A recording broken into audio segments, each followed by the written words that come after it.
Do you want it bad enough? Stir your passion up.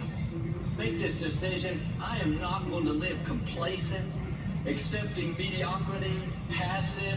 I'm going to pursue what God put in my heart. I'm going to take steps to grow. I'm going to come up higher in my relationships. There was a young man that was raised in a small town in Pennsylvania. Nobody in his family had ever left that area. They all stayed and worked there locally, but this young man had a dream to go to college. He knew he had more in him, but he came from a limited income. He didn't have the funds or the connections. But instead of giving up and accepting that as his destiny, he went to the local phone company and he got the phone directory for New York City. That's where he wanted to go to school, but he had to find a job. He found a company that had 393 locations in the New York area. He decided to write each one of them a letter asking them for a job.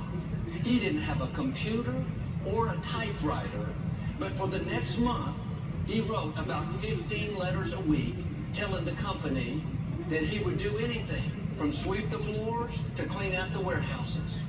A month went by and he didn't hear anything. 3 months, nothing. 6 months, still nothing. He's kind of discouraged. When he turned 18, he convinced his parents to let him take the train to New York City to follow up with that company. He arrived in Manhattan. He went to one of their largest locations in Times Square. He told the person in charge who he was, how he had applied for a job, and was wondering if they were interested. The person informed him that all the hiring took place at their corporate headquarters a few blocks down the street. That's where all the applications went. He walked into this big skyscraper, this huge building. He told the receptionist his name and asked if he could see the person in charge of hiring.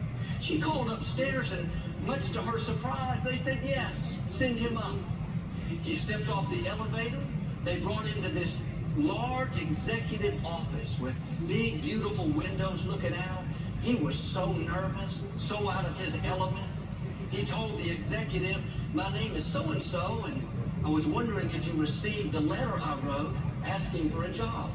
The executive turned to his side desk, put his hand on a big stack of papers, said, yes, we received your letter, all 393 of them. We knew you would be coming. You can start tomorrow.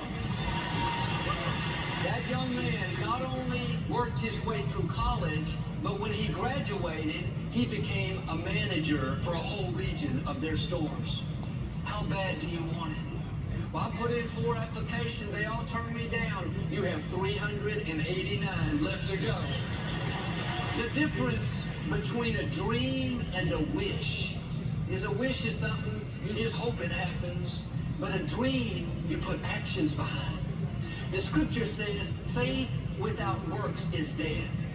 He could have wished he could get a job, wished somebody would hire him, wished he could go to school. Wishing isn't going to get you anywhere. He was willing to do what others wouldn't do. The people that succeed don't always have the most talent, the most education, the most opportunity. Many times they simply want it more than others.